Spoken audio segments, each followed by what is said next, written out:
Welcome to Modern Day Abigails, a women's outreach of Calvary Chapel, Pearland. 2 Corinthians 5:17 says, "Therefore, if anyone is in Christ, he is a new creation. Old things have passed away. Behold, all things have become new." So let's listen to God's Word, where everyday lives transform and where we can become the women God created us to be.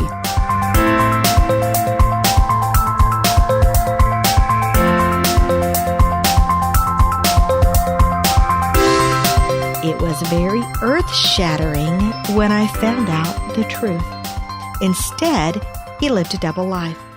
He was a habitual cheater, which included most of my friends, strippers, strangers, and possibly even a cousin. So strangers as in AKA prostitutes? Sure. Okay.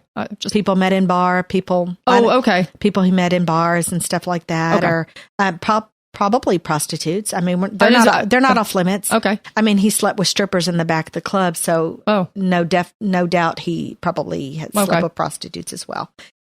He didn't have a limit on who was included in this. Okay, gotcha.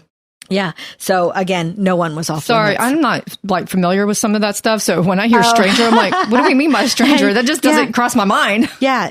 Yeah. I never stepped. No, that's not true. I can't even go into that. Skip that last part. Okay. So found out all kinds of things about him way, way too late. So on top of being a cheater, he was also a sex addict as well as a high-level narcissist. Now, that word is used fluently these days, but there is a very real mental disorder that is narcissism. And I had no idea what that was until I was well into my 16th year of marriage. He was so mentally abusive, but so very good at it. And I slowly became scary suicidal and closet alcoholic. I never could pinpoint why I was changing so dang drastically, but it was because of him and his mental abuse. But he was so good at it, and I was so dang clueless. He was so good at leading a double life outside of the house that I was also very clueless about that as well. I endured so many abusive things. I was never sent to the hospital or anything like that from the abuse. His was mostly mental. However, he did find out that one of the things that he liked to use against me, he found out that my son's dad loved to put his hands around my throat. So he began using that tactic as well. And as well when nothing else worked. You know, if I was getting too out of line or if I was forgetting my place, which was often because of my own personality. So this was the tactic that he used often. I almost passed out a few times, and several times I was shocked that I actually even lived. I don't have time to tell all the details, but when I say I was a mental suicidal basket case, I honestly needed to be hospitalized, except that I was raising 4 kids, his 3 and my 1. We had custody, and so they were the reason that I stayed alive, literally the only reason that I made the conscious decision to live. So let's fast forward to his constant affairs. He finally found someone after 6 years of being married to me. 6 or 16? I'm sorry. 16. Okay. I'm sorry. Did I say 6? Yeah, just in case. Okay. Yeah, let's clarify that. That's a big difference. So after 16 years of marriage, he finally, one of his affairs, he decided that he wanted to leave me for. Not divorce me for, just leave me for. A narcissist doesn't like to divorce his wife normally because he worked way too hard to gain all those years of constant control. So he'd made me think that we had a marriage if we worked on it, even though we were now separated. Then he would come home and we could be the perfect couple. Okay, so you know that thing where you hear people being kidnapped, and when they are released, they help their captor, and no one knows why? Oh, there's a word for that. I can't remember what it is. There is a word I for can't remember that. But here's why. Because now you are utterly alone, and the only life you knew for all those years, even though it was so messed up, it's gone. And you're left to pick up the pieces, but you don't know where all the pieces are, and you don't know how to pick them up, and you don't know how to fit them all in the bag, even if you did find them. It was easier to live in the chaos because it's all you knew. Fear is absolutely debilitating, and I had no one. I had no help. I had nowhere to go long term that wasn't going to disrupt someone else's family. I was utterly alone.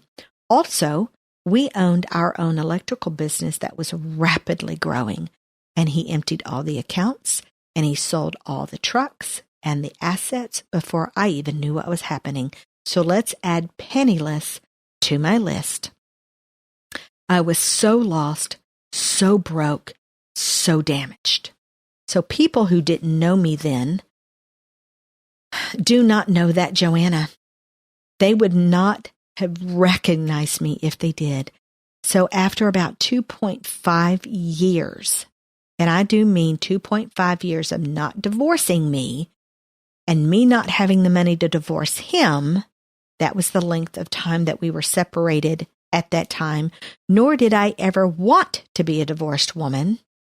Super against divorce. There came a day when the Lord told me it was time. I cannot explain it in words. I just knew. So I called my uncle. So let me recap here. At this point, he had left. After 16 years, he had left. We were separated. I didn't know he was actually, for a long time, living with this woman. I did not know that. I just thought we were separated, working on our marriage. For the most part, that's what I believed. And this took about 2.5 years. At some point, at the end of that 2.5 years, is when I found out the truth about everything. Okay, so here we are, fast forward to 2.5 years. I had no money. I was penniless. I was broke. I had been working on my marriage this whole time, and this whole time he had been living with someone else. Okay, and then I hear the Lord telling me, it's time. It's time.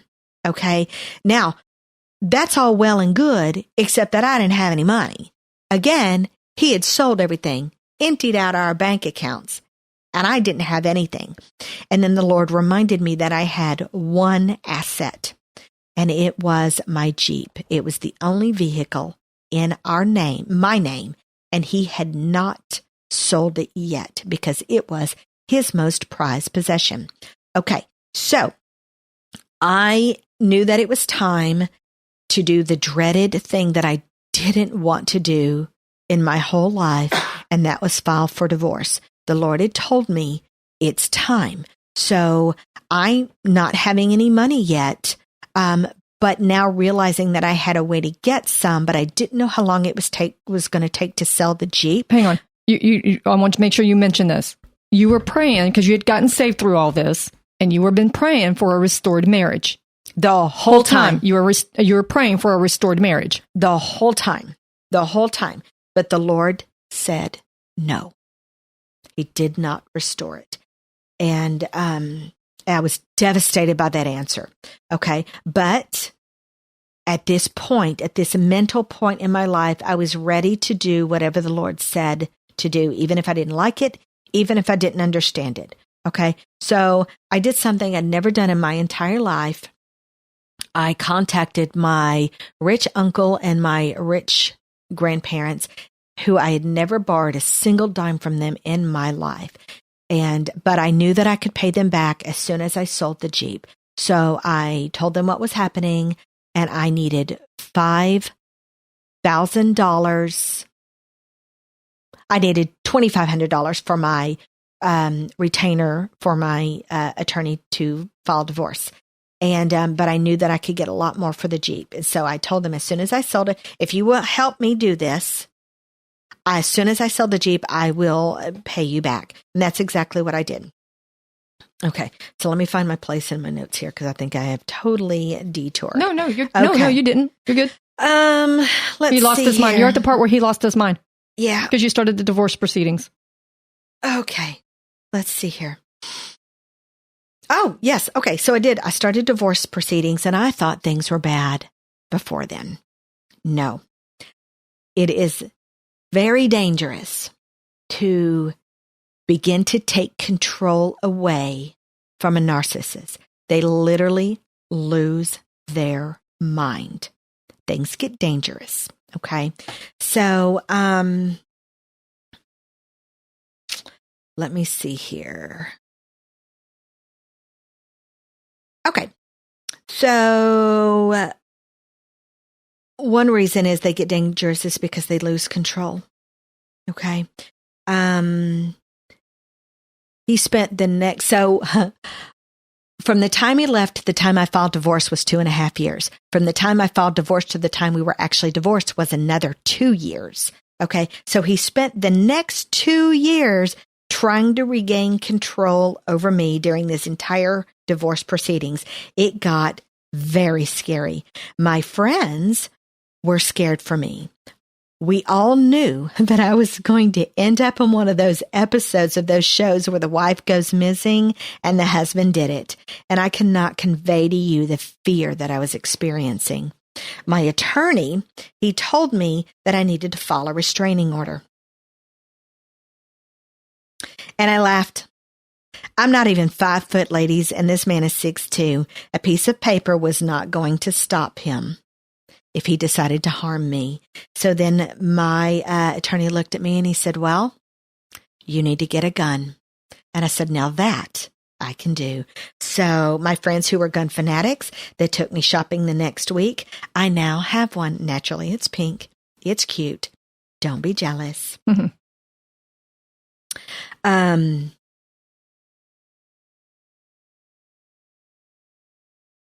Where was I? It's pink. Okay, it's cute. Okay. So now fast forward, the divorce took 2 years the divorce took longer than it should have because he kept doing stupid things. And then we kept having to go to court. He had some crazy shenanigans that he kept trying because in reality, he didn't want a divorce. Okay. So, I don't know what he thought he would accomplish, but all of his shenanigans, all it did was lengthen the divorce proceedings. They should have taken a few months, but instead they took 2 years. Okay, so fast forward 2 years, and it is finally over. And I was left to pick up the pieces. How, you ask? That's a good question. But my favorite part of your whole story is about how the lawyer had so much fun going against him, he didn't make you finish paying him off. Oh, do I not talk about that? No, I think it's great. I think that part's great. Okay, yes. So when it was over, the divorce was over, and John, through the entire divorce, he kept liquidating his 401k, which, by the way, was against the court rules, but John did it anyway because, John being John, he's just above the law. Okay, so he ended up liquidating. One of the last things that he liquidated was $10,000 out of his 401k before, like days before the divorce. And so my attorney pointed it out and he said, you just liquidated another 10 grand. And the judge said, you just liquidated another 10 grand. Mr. Jenkins, where is that 10 grand? And John said, the check is in my wallet. And the judge says, well, you know where that's going, don't you? Nice. And he said, I want you to take that $10,000 check and I want you to give it to your wife. So John took it out of his wallet. He did not hand it to me. No, of course not. He handed it to the attorney. He didn't even look at me. So when the divorce was over, so that was near the end of the divorce. So it was another hour after that. So we were out in the parking lot. The divorce was over. John had already left. The attorney and I were standing out in the parking lot, and he said, I said, hey, so you got the $10,000 check. He was told to sign it over. Did he sign it over to anyone, or did he put your name or my name? And he said he didn't sign it over to anyone. And I said, okay, so I know I owe you about 30 grand. And so I think that if you're okay with it, that's your first 10,000. Take that. Do you know how to cash the check? 'Cause I've never cashed a check that somebody signed over to me. that was, because it was originally written to John's name. So I don't know how to cash a check that's written to somebody else. And he said, no, I can. I said, okay, that's your first down payment. But if you'll work with me, as soon as I get the rest of the money that I was awarded, if you'll work with me, I can finish paying off the rest, because I know I owe you a lot. And he said, that was fun. I had a real good time destroying him because of what he did to you. So we're going to call this even. And that's the Lord's blessing. I said, what? And he said, your debt's paid. And I literally felt, poor guy, he's married. I fell into his arms and I just wept, and he held me and I held him. I'm sorry, wife, that it happened, but it was such a sweet, sentimental thing. And right there in the parking lot, people passing by, everything. It was a very full parking lot, and I didn't care, neither did he. And he just let me cry. And that lasted, I feel like it lasted an hour. It's probably more like 3 minutes, maybe 5. And he wiped my slate clean. I didn't know another dime. And the neat thing is when you know that Jesus turns and looks at you and goes, your debt's been paid. Your slate is clean. You don't owe anything else. Yep.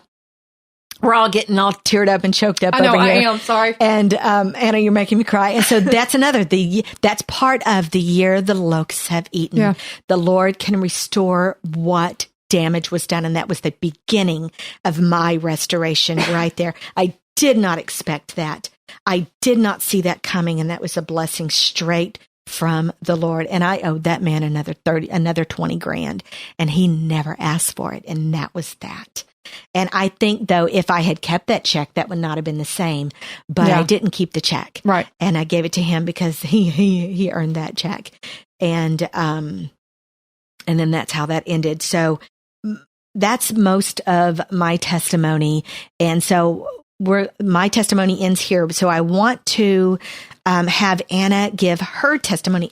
Anna, what time is it? Oh, it is 1 hour and 33 minutes. Okay, so ends 1.33, and then Anna's starts. We told y'all we were real. Yeah, sorry, we're making notes so that Ray knows where, because he edits our stuff, he knows where and when, so he doesn't split the testimonies up into 2 different podcasts. Okay, so I love Anna's story just as much as I love my own, because she faced a lot of the same things. It wasn't in a 16-year thing. Hers was condensed into 2 years.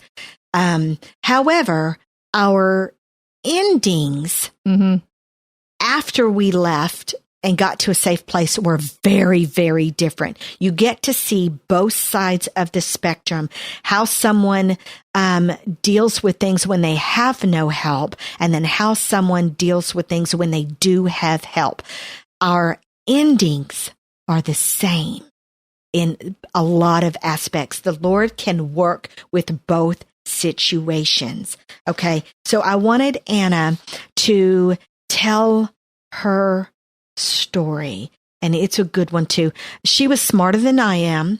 She didn't last for 16 years. She got out a lot quicker. Praise the Lord. And praise the Lord. Yeah. But the damage that was done to her mentally was still the same. So Anna, would you share your story with us? Yes, and I'm not Joanna, so I did not write mine out. I got bullet points, so if I'm like running around, sorry.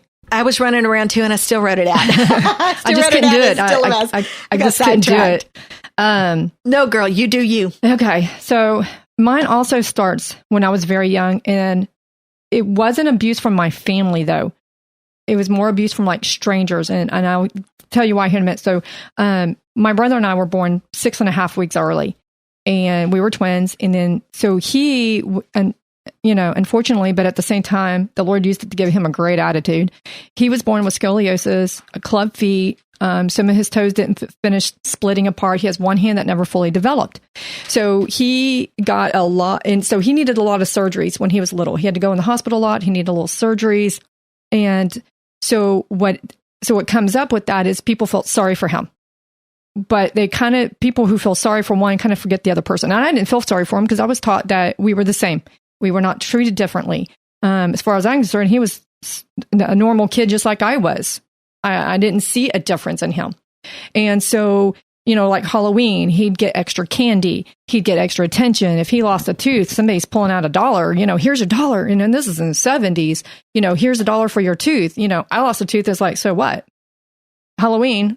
So what? Here's your piece of candy. Oh, here you go. Here's your 10. So my mom, being the mom she was smart. She'd actually take all of I don't do Halloween now. We don't agree with Halloween anymore. I'm just saying this was back a long time ago when it was supposed to be just for fun. So you learn what was really behind Halloween. But she would take all the candy and throw it out in the middle, and we'd split it up evenly, what we liked. And she got a pile too. She worked for it. We all got piles. What to say? She worked for it. She had to take us trick or treating. So we'd split the pile up. But I lived with that constant. He was more special. He was better than me. And he was very confident. I had no confidence. So when I was little, I had no confidence. I was very much a mama's girl, and I was very much non-social.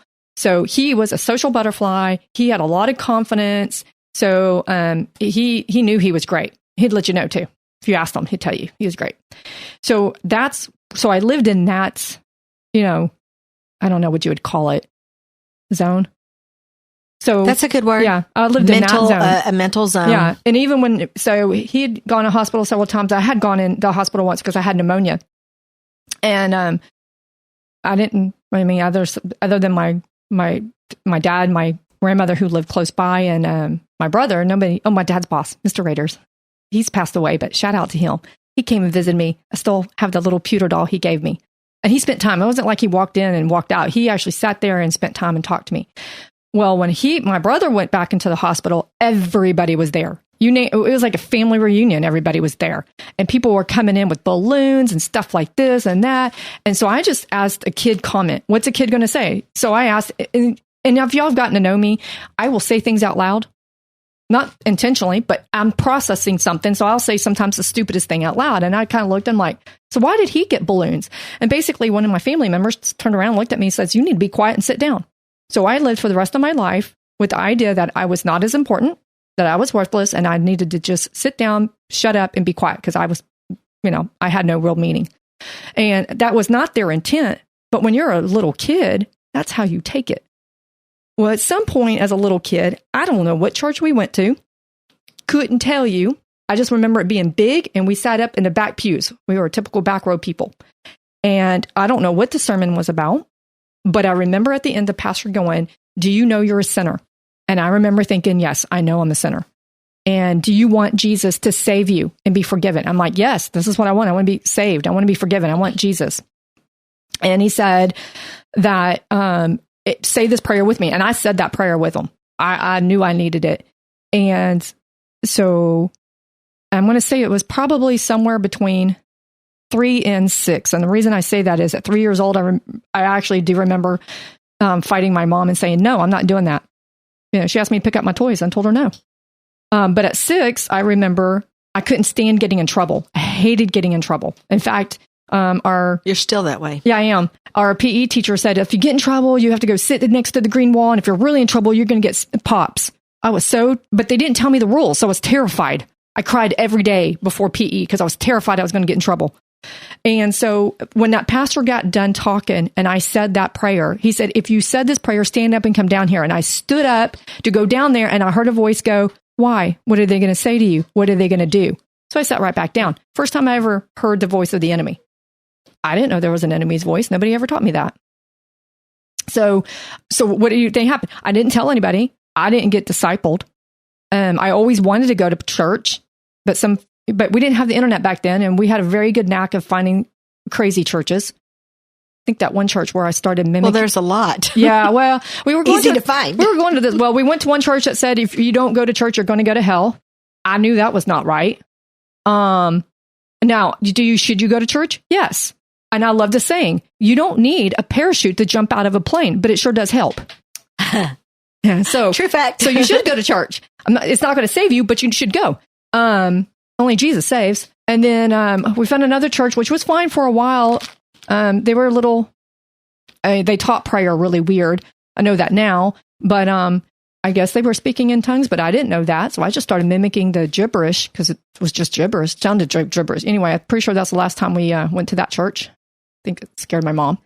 So anyway, we had a knack of finding really crazy churches. So we didn't really go a whole lot, but I always went. So I read my children's Bible, which, by the way, the children's Bible is nothing like the adult Bible. And so please do not do that to your children. Read them the real Bible.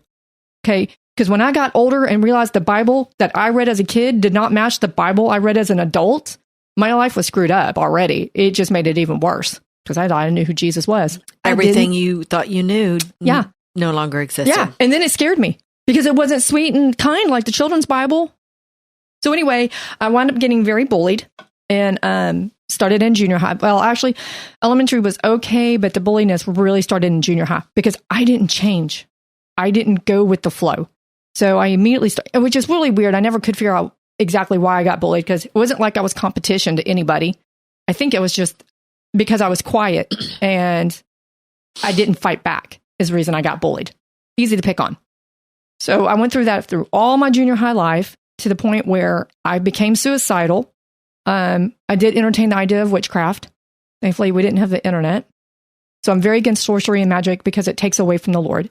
At some point, I heard the enemy tell me one time, don't be selfish. You shouldn't pray for yourself. Because I used to pray all the time as a kid. All the time. And I went through back and forth because sometimes when I'd pray, it seemed like the opposite would happen. So I'd start getting scared to pray. And then I'd hear the Lord say, no, keep praying. So I'd pray. But then I heard the enemy say, don't be selfish. You shouldn't pray for yourself. He didn't tell me not to pray for anybody else. He just said, don't be selfish. Don't pray for yourself. So I quit praying for myself because I didn't know there were two voices. Because you know what? It's not talked about in the children's Bible. You really don't hear much about the devil in the children's Bible.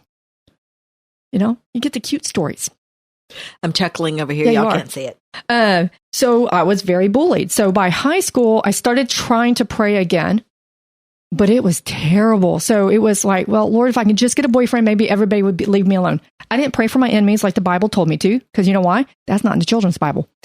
I did not. I started having evil thoughts. You know, I wanted to repay with evil. I wanted to get revenge. I started to become very angry, but I hid it.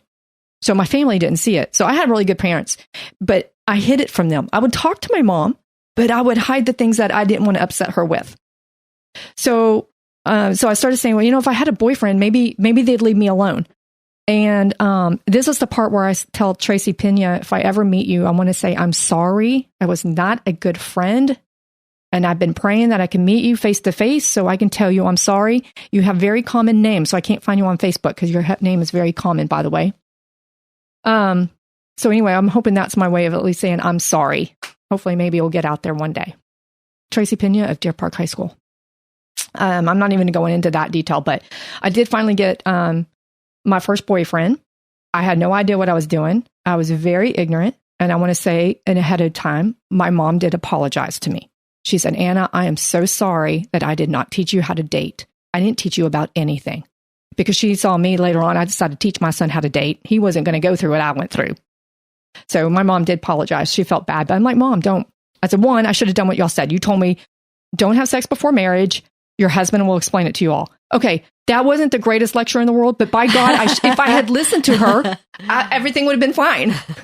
Good advice. It was great advice. I should have listened. But you're a detail kind of person. You needed a few more details. Well, also, and I'll tell you what the other one was. Please watch what your children are watching. Watch what you watch. Part of it, I remember as a kid watching a scene, you know, back in the 80s and 90s, they try to keep it discreet, but they still had it in the movie. So you see a couple people in the bed. And I remember one day it hit me. Oh my God, they're having sex.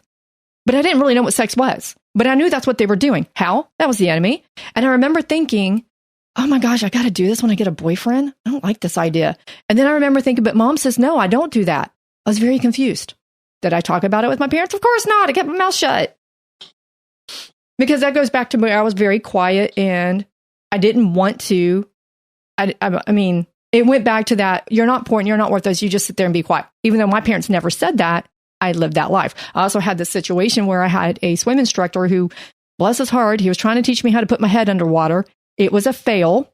I thought he was trying to drown me and kill me. Okay. That kind of sticks with you for the rest of your life because you don't want anybody touching you. You don't want to have a relationship. You want everybody to stay away. So I lived with that too. That was fun. Poor Ray. He had to get through. I actually want to talk a little about that, but how all of this affected my marriage with Ray and how we've had to really work through that. Am I doing okay? Absolutely. Okay. Keep going. Because I feel like I'm boring. Oh, not at all. All right. So I get this first boyfriend who, like Joanna said, he seemed like he was really nice at first. He seemed nice. He seemed calm. He was nice looking, which I didn't think I'd ever get somebody who was nice looking. Ray's more handsome, of course, but just saying, the time in high school, he seemed like not a bad looking guy. He wasn't ugly, which I figured, I was what I'm going to get. But I was very, very ignorant. So he knew that. He knew I had never had a boyfriend. And the idea of having a bunch of boyfriends and going on dates never thrilled me anyway. My mom knew the moment she met my dad that she was going to marry him. My grandparents, they got to talking on their first date. They were already engaged. So in my mind, that's how it worked. You met, you didn't go on a whole bunch of dates. You met your love right away. Not when you have an enemy who's going after you.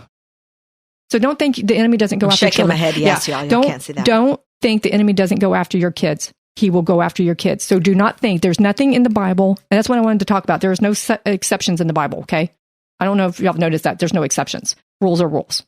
So if you're thinking, yeah, but in my situation, no, the same rules that the God gives us follows. You quiet, gentle spirit. There is no exception to a quiet, gentle spirit.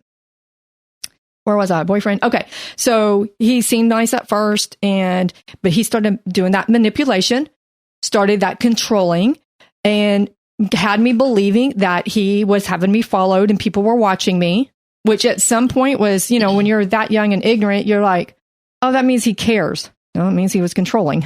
Red flag right there. He's just trying to protect me, make sure I'm safe. Exactly. That's what I thought. And then, he made clear his intentions. I thought, I was just told you don't tell him you don't want to have sex. It's supposed to be that. No, it doesn't work that way. And like I said, it just got more and more manipulative. Not when you're with a predator. No, and I didn't know that. And so basically, I had never really fought other than my brother. There was no arguments in my house. I didn't know that having a fight like that, or we used to argue, but I didn't know.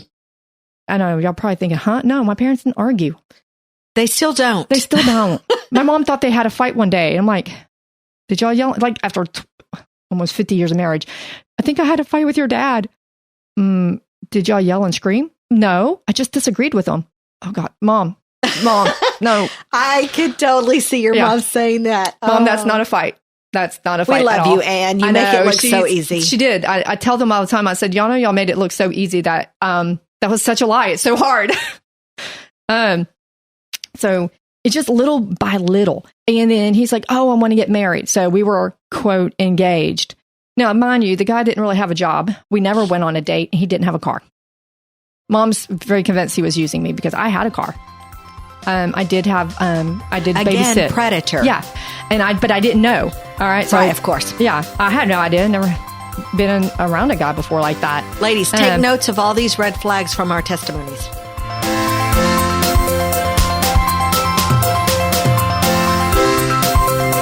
Thank you for letting us share our tools to become the women God created us to be. If we encouraged you today, visit us at moderndayabigails.com. Remember, you are loved, cherished, and prayed over.